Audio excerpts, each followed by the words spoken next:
ആക്രമണം നടത്തിയ America Fordow, Natanz, Isfahan എന്നീ 3 ആണവ കേന്ദ്രങ്ങളിലാണ് B-2 ബോംബർ വിമാനങ്ങൾ ഉപയോഗിച്ച് ആക്രമണം നടത്തിയത്. സംഘർഷം തുടങ്ങി 10ാം ദിവസമാണ് അമേരിക്കയുടെ നേരിട്ടുള്ള ആക്രമണം. ദൗത്യം വിജയകരമെന്ന് അമേരിക്കൻ പ്രസിഡന്റ് ഡൊണാൾഡ് ട്രംപ് സ്ഥിരീകരിച്ചു. സമാധാനം വേഗത്തിൽ കൈവന്നില്ലെങ്കിൽ കൂടുതൽ ആക്രമണം ഉണ്ടാകുമെന്ന മുന്നറിയിപ്പും ട്രംപ് നൽകി. A short time ago, the U.S. military carried out massive precision strikes on the 3 key nuclear facilities in the Iranian regime: Fordo, Natanz, and Esfahan. Everybody heard those names for years as they built this horribly destructive enterprise. Our objective was the destruction of Iran's nuclear enrichment capacity and a stop to the nuclear threat posed by the world's #1 state sponsor of terror. Tonight, I can report to the world that the strikes were a spectacular military success. Iran's key nuclear enrichment facilities have been completely and totally obliterated. Iran, the bully of the Middle East, must now make peace. If they do not, future attacks will be far greater and a lot easier. For 40 years, Iran has been saying death to America, death to Israel. They have been killing our people, blowing off their arms, blowing off their legs with roadside bombs. That was their specialty. We lost over 1,000 people, and hundreds of thousands throughout the Middle East and around the world have died as a direct result of their hate. In particular, so many were killed by their general, Qasem Soleimani. I decided a long time ago that I would not let this happen. It will not continue. I want to thank and congratulate Prime Minister Bibi Netanyahu. We worked as a team like perhaps no team has ever worked before. And we've gone a long way to erasing this horrible threat to Israel. I want to thank the Israeli military for the wonderful job they've done. അമേരിക്കയുടേത് ശക്തമായ ഇടപെടൽ എന്നായിരുന്നു Israel പ്രധാനമന്ത്രി Benjamin നെതന്യാഹുവിന്റെ പ്രതികരണം. അതേസമയം ആക്രമണം സ്ഥിരീകരിച്ച Iran ആണവ പദ്ധതികളെ ബാധിച്ചിട്ടില്ലെന്ന നിലപാടിലാണ്. US ആക്രമണത്തെ ഐക്യരാഷ്ട്രസഭ ആശങ്ക അറിയിച്ചു. നടപടി അന്താരാഷ്ട്ര സമാധാനത്തിനും സുരക്ഷയ്ക്കും ഭീഷണിയാണെന്ന് UN secretary general Antonio Guterres പ്രതികരിച്ചു. MG മിഥുനും കിരൺ ബാബുവും കൂടുതൽ വിശദാംശങ്ങളുമായി ചേരും. ആദ്യം MG മിഥുനിലേക്കാണ് പോകുന്നത്. മിഥുൻ, ഒരു സർജിക്കൽ സ്ട്രൈക്ക് നടത്തി തങ്ങളുടെ കരുത്ത് എന്താണ് എന്നത് ഒരിക്കൽ കൂടി ഓർമ്മിപ്പിച്ചിരിക്കുകയാണ് അമേരിക്ക. ഒരു മുന്നറിയിപ്പായി ഈ വൺ ടൈം അറ്റാക്കിനെ എടുക്കണമെന്നാണ് ട്രംപ് പറഞ്ഞതിൽ നിന്ന് മനസ്സിലാക്കേണ്ടത് ഇറാൻ. അപ്പോൾ പൂർണ്ണമായും പന്തുണ്ടായിരുന്നത് ഇറാന്റെ കോർട്ടിലാണ് ഇപ്പോൾ. പക്ഷേ ഇറാൻ തിരിച്ചടിക്കും എന്നുള്ള നിലപാടിലേക്ക് തന്നെ കാര്യങ്ങൾ എത്തുകയാണ് എന്നാണ് ഇറാന്റെ ഏറ്റവും ഒടുവിലായി വന്ന പ്രതികരണത്തിൽ നിന്ന് നമുക്ക് മനസ്സിലാക്കേണ്ടത്. അങ്ങനെയാണെങ്കിൽ പശ്ചിമേഷ്യയിലെ സാഹചര്യം കൂടുതൽ അതീവ സങ്കീർണമായി മാറാൻ പോവുകയാണ്. ആര്യ, തീർച്ചയായും അങ്ങനെ തന്നെയാണ് നമുക്ക് കരുതേണ്ടിയിരിക്കുന്നത്. കാരണം ഇപ്പോൾ ഇറാന്റെ ഔദ്യോഗികമായിട്ടുള്ള പ്രതികരണങ്ങൾ പുറത്തു വരുമ്പോൾ ചേർത്ത് വായിക്കപ്പെടേണ്ടത് ഇക്കാര്യങ്ങളിലേക്ക് തന്നെയാണ്. കാരണം വലിയൊരു മുന്നറിയിപ്പ്, അതും ഒരു പ്രിസിഷൻ സ്ട്രൈക്കിലൂടെ അമേരിക്ക മുന്നോട്ട് വെക്കുമ്പോൾ അതിലൊന്നും തന്നെ തങ്ങൾ തളരുന്നില്ല, അതിലൊന്നും തന്നെ വലിയ നാശനഷ്ടങ്ങൾ സംഭവിച്ചിട്ടില്ല. നേരത്തെ തന്നെ ഈ 3 ആണവ കേന്ദ്രങ്ങളിലെയും കാര്യങ്ങളൊക്കെ ഒഴിപ്പിച്ചതാണ്. അതുകൊണ്ട് തന്നെ പ്രദേശത്തോ മറ്റിടങ്ങളിലോ ഒന്നും തന്നെ ഹാനികരമാകുന്ന തരത്തിലുള്ള ഒരു വസ്തുക്കളോ ഈ ആണവ കേന്ദ്രങ്ങളിൽ ഉണ്ടായിരുന്നില്ല എന്നുള്ള നിലപാട് ഇറാൻ അറിയിക്കുന്നു. ഒപ്പം തന്നെ ഇനി തങ്ങളുടെ ടേണാണ്, ഇനി തിരിച്ചടി നൽകാനുള്ള സമയമാണ്. അത് ഒട്ടും വൈകാതെ തന്നെ ആ തിരിച്ചടി US നേരെയും ഒപ്പം തന്നെ ഇസ്രായേലിന് നേരെയും ഉണ്ടാകുമെന്നുള്ളൊരു മുന്നറിയിപ്പ് കൂടി, തിരിച്ചൊരു പ്രത്യാക്രമണം നടത്തുന്നുള്ള ഒരു മുന്നറിയിപ്പ് കൂടി ഇപ്പോൾ ഇറാന്റെ ഭാഗത്തു നിന്ന് വരുന്നു എന്നുള്ളത് തന്നെയാണ്. ഒപ്പം തന്നെ ഇനി US മിലിറ്ററി ഒപ്പം തന്നെ സിറ്റിസൺസ് എല്ലാം തന്നെ ഞങ്ങളുടെ ശത്രുക്കളായി മാറുന്നു, അവർ ഓരോരുത്തരും തങ്ങളുടെ ശത്രുക്കളാണ് എന്ന രീതിയിൽ ഉള്ള പ്രസ്താവനകൾ കൂടി ഇപ്പോൾ ഇറാൻ മുന്നോട്ട് വയ്ക്കുകയും ചെയ്യുന്നു. അങ്ങനെ പശ്ചിമേഷ്യ കൂടുതൽ സങ്കീർണമായ സ്ഥിതിവിശേഷത്തിലേക്ക് പോകുന്നു എന്നുള്ളതാണ്. ഈ ഒരു മുന്നറിയിപ്പ്, US മുന്നറിയിപ്പ് പോലും വകവയ്ക്കാതെ ഇറാൻ സധൈര്യം മുന്നോട്ട് പോകുന്ന കാഴ്ച കാണാൻ സാധിക്കുന്നു എന്നുള്ളത് തന്നെയാണ്. അങ്ങനെ എങ്കിൽ കൂടുതൽ യുദ്ധസമാനമായ സാഹചര്യത്തിലേക്ക് കാര്യങ്ങൾ എത്തുകയും ചെയ്യും. നിലവിൽ ഈ ട്രംപ് വ്യക്തമാക്കിയത് അല്പസമയത്തിന് മുമ്പ് രാജ്യത്തെ അഭിസംബോധന ചെയ്തുകൊണ്ട് സംസാരിച്ചപ്പോൾ ട്രംപ് വ്യക്തമാക്കിയ ഒരു കാര്യം, ഇതൊരു സൂചന മാത്രമാണ്. ഇനി സമാധാനത്തിനുള്ള സമയമാണ്, അതിന് തയ്യാറാകണം, ചർച്ചകൾക്ക് തയ്യാറാകാൻ ഇറാൻ തയ്യാറാകണം. അതല്ല എങ്കിൽ ഇതിലും വലിയ പ്രഹരം ഇറാന് ഏൽക്കേണ്ടി വരും. അത്തരത്തിലുള്ള ആക്രമണത്തിലേക്ക് തങ്ങൾ കടക്കുമെന്ന് ഞാൻ മടങ്ങിയെത്താം. ഇപ്പോൾ വിദേശകാര്യ വിദഗ്ധൻ ഡോക്ടർ മോഹൻ വർഗീസ് കൂടി നമുക്കൊപ്പം ചേരുകയാണ്. ഡോക്ടർ മോഹൻ വർഗീസ്, തിരിച്ചടിക്കാൻ തന്നെ തുനിഞ്ഞിറങ്ങുകയാണ് ഇറാൻ എന്നാണ് പ്രതികരണത്തിൽ നിന്ന് മനസ്സിലാക്കേണ്ടത്. എന്തായിരിക്കാം ഇനി മുന്നോട്ട് നമ്മൾ പ്രതീക്ഷിക്കേണ്ട സാഹചര്യം അങ്ങനെയെങ്കിൽ? ലോകത്തെ ഏറ്റവും വലിയ സൈനിക ശക്തിയായ അമേരിക്കയുടെ നേരെയാണ് തിരിച്ചടിക്ക് വേണ്ടി ഇറാൻ ഇപ്പോൾ കോപ്പ് കൂട്ടിക്കൊണ്ടിരിക്കുന്നത് എന്നതാണ് ഈ വാർത്തയെ ശ്രദ്ധേയമാക്കുന്നത്. യഥാർത്ഥത്തിൽ അമേരിക്ക പറയുന്നത് ഒരു വൺ ടൈം അറ്റാക്കാണ്, എന്നിട്ടൊരു ലോങ് റോപ്പ് കൊടുക്കുകയാണ് ഇറാന്. നിങ്ങൾ സമാധാനം ആഗ്രഹിക്കുന്നു എങ്കിൽ ആണവ കരാർ ഒപ്പിടൂ. അപ്പം അമേരിക്ക ഉദ്ദേശിക്കുന്ന ലൈനിലായിരിക്കണം ആണവ കരാർ ഒപ്പിടേണ്ടത്. പക്ഷെ അതിന് സാധ്യമല്ല എങ്കിൽ ഇറാൻ തിരിച്ചടിക്കുക എന്നതല്ലാതെ അമേരിക്ക ഇപ്പോൾ ഇറാനെ ആക്രമിച്ചിരിക്കുന്നു. അപ്പോൾ അമേരിക്കയുടെ സൈനിക കേന്ദ്രങ്ങളാണ് ചുറ്റുപാടുമുള്ളത്. 19ഓളം നിരവധി സൈനിക കേന്ദ്രങ്ങൾ UAE-യിലും സൗദി അറേബ്യയിലും ഖത്തറിലും ഒമാനിലും ഇറാഖിലും എല്ലാമായി ചിതറി നിൽക്കുന്ന ഏതാണ്ട് 47,000-ഓളം സൈനികരുള്ള സൈനിക ക്യാമ്പുകളാണ്. അവിടെ അമേരിക്കയുടെ വലിയ രീതിയിലുള്ള വ്യോമ വിന്യാസമുണ്ട്. F-16, F-22, F-35 വിമാനങ്ങളുടെ ഒരു വലിയ നിര തന്നെ അവിടെയുണ്ട്. അതോടൊപ്പം തന്നെ അമേരിക്കൻ ബാറ്റിൽ ഷിപ്പുകൾ, വലിയ രീതിയിൽ ഡിസ്ട്രോയേഴ്സ് അവിടെയുണ്ട്.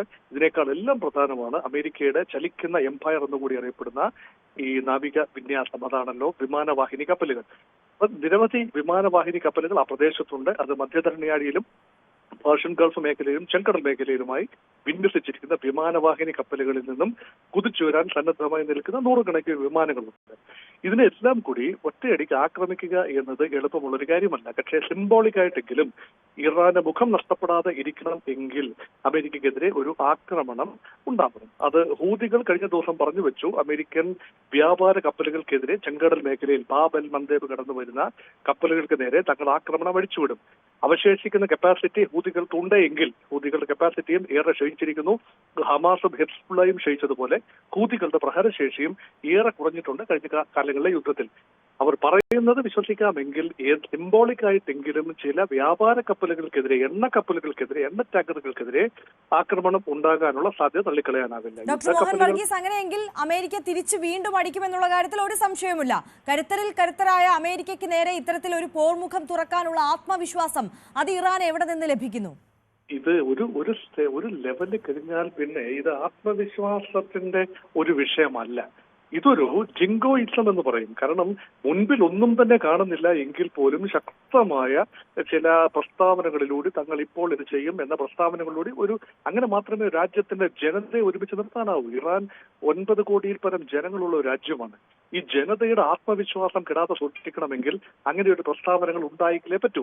പക്ഷെ അതിനുള്ള കപ്പാസിറ്റി ഉണ്ടോ, അതിനുള്ള സാങ്കേതിക വിദ്യയുണ്ടോ അമേരിക്ക പോലെയുള്ള രാജ്യവുമായി മുട്ടം വിട്ട് നിൽക്കാനുള്ള ഒരു കരുത്ത്, ശേഷിയും ക്ഷേമശിയും ഇറാനുണ്ടോ എന്നതാണ് പ്രധാനം.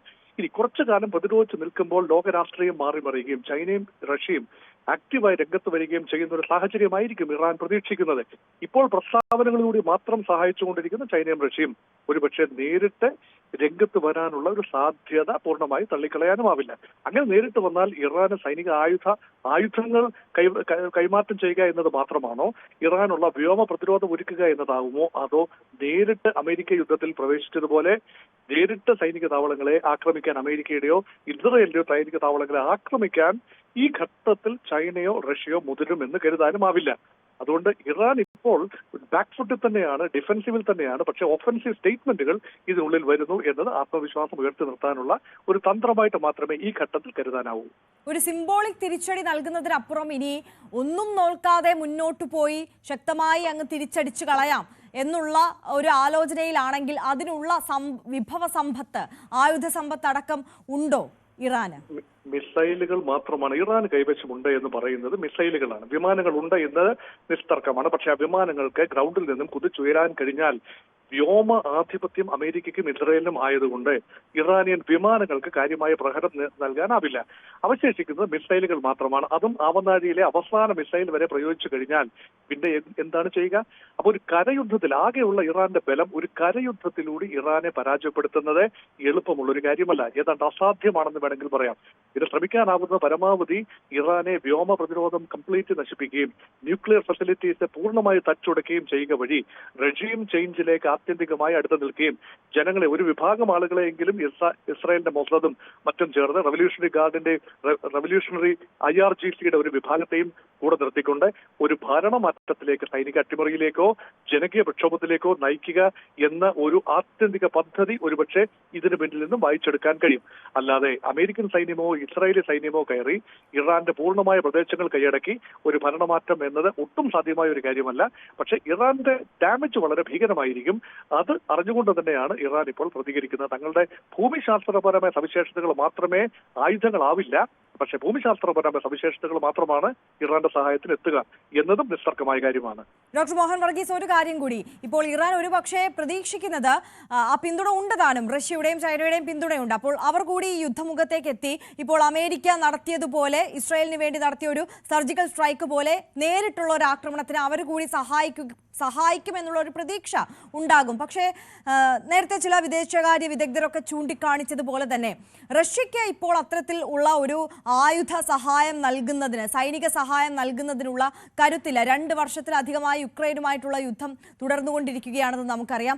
അതിനുപോലും നോർത്ത് കൊറിയയുടെ അടക്കം സഹായം റഷ്യ ഇപ്പോൾ നിരന്തരം ലഭിക്കുകയും ചെയ്യുന്നുണ്ട്. അപ്പോൾ ആ സാഹചര്യത്തിൽ പൂർണ്ണമായും ഇറാനെ ഈ ഘട്ടത്തിൽ സഹായിക്കാൻ, ഇത്തരത്തിൽ സൈനികമായും ആയുധപരമായും ഒക്കെ സഹായിക്കാനുള്ള കരുത്ത് റഷ്യയ്ക്ക് ഈ ഘട്ടത്തിലുണ്ടോ? കൃത്യമായ നിരീക്ഷണമാണ്. റഷ്യയ്ക്ക് ആ ഒരു കരുത്തില്ല എന്ന് ഉക്രൈനുമായി യുദ്ധത്തിൽ വലിയ തോതിലുള്ള തിരിച്ചടികൾ റഷ്യക്ക് ലഭിച്ചു. അത് മാത്രമല്ല, നേരത്തെ സൂചിപ്പിച്ചതുപോലെ നോർത്ത് കൊറിയയിലെ കിം ജോങ് ഉന്നിന്റെ പോലും ആയുധങ്ങൾ വാങ്ങേണ്ട ഒരു ഗതികേട്, സഹായം സ്വീകരിക്കേണ്ട ഒരു ഗതികൾ, എന്തിന് ഇറാന്റെ പോലും ഡ്രോണുകളും മിസൈലുകളും സ്വീകരിച്ചുകൊണ്ടാണ് റഷ്യ ഉക്രൈനെതിരെ പ്രതിരോധിച്ചു നിൽക്കുന്നത്, അല്ലെങ്കിൽ ആക്രമണം അഴിച്ചുവിടുന്നത്. ഇതെല്ലാം വസ്തുതകളായിരിക്കെ റഷ്യക്ക് ഈ പ്രസ്താവന സാഹിത്യത്തിൽ ഏർപ്പെടാം എന്നല്ലാതെ യഥാർത്ഥത്തിൽ ഇറാനെതിരെ വലിയ ഒരു സൈനിക നീക്കം നേരിട്ട് നടത്താൻ, അതായത് മൾട്ടിപ്പിൾ വാർ ഫ്രണ്ടുകൾ തുറക്കുക എന്നാണ് അർത്ഥം. ഉക്രൈനിലുള്ള വാർ ഫ്രണ്ടിന് പുറമെ ഏഷ്യൻ പ്രദേശത്തും വാർ ഫ്രണ്ട് തുറക്കുക എന്നത് റഷ്യക്ക് ചിന്തിക്കാനാവുന്ന ഒരു കാര്യമല്ല. പക്ഷേ ശക്തമായ പ്രസ്താവനകളിലൂടെ അമേരിക്കയെ പ്രതിരോധിക്കാനാവുമോ എന്നതായിരുന്നു കഴിഞ്ഞ ദിവസം വരെ റഷ്യ നോക്കിയിരുന്നത്. ആ രീതിയിലുള്ള പ്രസ്താവനയാണ് റഷ്യൻ പ്രസിഡന്റ് വ്ളാഡിമിർ പുടിന്റെ ഭാഗത്തുനിന്ന് ഉണ്ടായത്. അതിന് പുല്ലുവില പോലും കൽപ്പിക്കുന്ന ഒരു തീരുമാനമല്ല അമേരിക്കൻ പ്രസിഡന്റ് ഡൊണാൾഡ് ട്രംപിന്റെ ഭാഗത്തുനിന്ന് ഉണ്ടായത്. അത് അമേരിക്ക ഇച്ഛിച്ചത്, അല്ലെങ്കിൽ ട്രംപ് ആഗ്രഹിച്ചത് നടപ്പാക്കുന്ന ഒരു രംഗമാണ്. ഇങ്ങനെ ഒരാൾ രണ്ടും കൽപ്പിച്ച് നിൽക്കുമ്പോൾ അതിനെതിരെ പ്രതിരോധം ഒരുക്കുക എന്നതോ ആക്രമണം സജ്ജീകരിക്കുക എന്നതോ എളുപ്പമുള്ളൊരു കാര്യമല്ല എന്ന് റഷ്യയും ചൈനയും തിരിച്ചറിയുന്നു. ചൈനയ്ക്ക് ഒരുപക്ഷെ അതിനുള്ള മറ്റ് യുദ്ധങ്ങളിലേക്കൊന്നും വലിച്ചിഴക്കപ്പെടാത്ത, ചൈനയ്ക്ക് ഒരുപക്ഷെ ആയുധശേഷിയുണ്ട്, സാങ്കേതിക വിദ്യയുണ്ട്, മിസൈലുകളുണ്ട്, സൈനികരുടെ പിൻബലമുണ്ട്, ലോകത്തെ ഏറ്റവും വലിയ ആർമി റെഡ് ആർമിയാണ്, അതെല്ലാം ഉണ്ട്. പക്ഷേ ഇതിനു വേണ്ടി ഒരു വലിയ ലോകമഹായുദ്ധത്തിലേക്ക് വലിച്ചിഴക്കപ്പെടുന്ന രീതിയിൽ കാര്യങ്ങൾ സംഭവിക്കാൻ ചൈന ആഗ്രഹിക്കുന്നില്ല. ചൈനീസ് ഇക്കോണമി നിലനിർത്തുക, അതിന് വേണ്ട നീക്കുപോക്കുകൾ നടത്തിയാണെങ്കിലും അന്യരുടെ യുദ്ധത്തിൽ പങ്കെടുക്കാതെ ഇരിക്കുക എന്നത് ചൈനയുടെ ഒരു നയമാണ്. അതുകൊണ്ട് എത്രത്തോളം ചൈന കമ്മിറ്റ് ചെയ്യും, സൈനികമായി എത്രത്തോളം കമ്മിറ്റ് ചെയ്യും എന്നത് ഇപ്പോൾ ചിന്തിക്കാനാവില്ല. എനിക്ക് തോന്നുന്നത് ചൈന മാറി നിൽക്കും എന്ന് തന്നെയാണ് കരുതുന്നത്. ശക്തമായ പ്രസ്താവനകൾ ഉണ്ടാകും, സമാധാനം സ്ഥാപിക്കണമെന്ന പ്രസ്താവനകൾ ഉണ്ടാകും. അതിന് ഉപരിയായ സൈനിക നീക്കം ചൈനയുടെയോ റഷ്യയുടെയോ ഭാഗത്തു നിന്ന് പ്രതീക്ഷിക്കാനാവില്ല. പരമാവധി ഇറാന്റെ വ്യോമ പ്രതിരോധ സംവിധാനം ശക്തിപ്പെടുത്തുന്നതിന്, പുഷ്ടീകരിക്കുന്നതിന് ഒരുപക്ഷെ ചൈനയിൽ നിന്നും മിസൈലുകളുടെയോ വ്യോമ പ്രതിരോധ ബാറ്ററികളുടെയോ ഒരു കണ്ടിൻജന്റ് ഇറാനിലെത്തിയേക്കാൻ സാധ്യതയുണ്ട്. അത് മാത്രമല്ല, വ്യാപാര താല്പര്യം തന്നെയാണ് ചൈനയ്ക്ക് പ്രധാനം. ഏറ്റവും അധികം എണ്ണ ഇറാനിൽ നിന്ന് വാങ്ങുന്നത് ചൈനയാണ്. റഷ്യക്ക് എണ്ണയുടെ ആവശ്യമില്ല, റഷ്യക്ക് എണ്ണ സർപ്ലസ് ആണ്, റഷ്യ എണ്ണ വിൽക്കുന്ന രാജ്യമാണ്. അതുകൊണ്ട് സാമ്പത്തിക വ്യാപാര ബന്ധം പങ്കാളി എന്ന നിലയിലും തന്ത്രപരമായ ഒരു പങ്കാളി എന്ന നിലയിലും പൂർണ്ണമായി ഇറാനെ കൈവിടാനും ചൈനയ്ക്കാവാത്ത ഒരു വൈതരണിയിലാണ് ഇപ്പോൾ റഷ്യയും ചൈനയും നിൽക്കുന്നത്.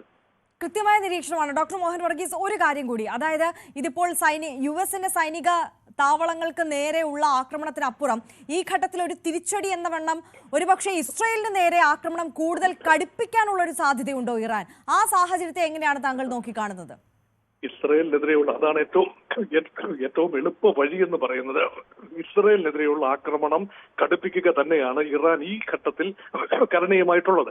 അതിന് കുറ്റം പറയാനാവില്ല. അതിനുള്ള ശക്തി ഇറാനുണ്ട്, അത് തെളിയിച്ചതുമാണ്. അപ്പം ഇതുവരെ ഉള്ളതിനേക്കാൾ കൂടുതൽ ശക്തിയോടുകൂടി അവനാഴിയിലെ അവസാന ആയുധവും ഉപയോഗിച്ചുകൊണ്ട് ഇസ്രയേലിനെതിരെ ആഞ്ഞടിക്കുക എന്ന ഒരു നിലപാടായിരിക്കും ഇമ്മീഡിയറ്റ് ആയി ഇറാൻ എടുക്കുന്നത്. കാരണം അല്ല എങ്കിൽ ഇറാൻ മുഖം നഷ്ടപ്പെടും. ഇത്രയും വലിയ ആക്രമണം നേരിടുമ്പോഴും അമേരിക്കൻ സൈന്യത്തെ ഒന്നും ചെയ്യാനാവുന്നില്ല, മറ്റാരും രംഗത്ത് വരുന്നില്ല എങ്കിൽ പിന്നെ അവശേഷിക്കുന്ന ഇറാൻ ഇസ്രയേലിന്റെ വൻ നഗരങ്ങളിൽ ടെൽ-അവീവിലും ഹൈഫയിലും ജെറുസലേമിലും ഉൾപ്പെടെ അതിശക്തമായ ആക്രമണം അടുത്ത 24 മണിക്കൂറിൽ അഴിച്ചുവിടാനാവും ഇറാന്റെ ശ്രമം. അങ്ങനെ കുറെ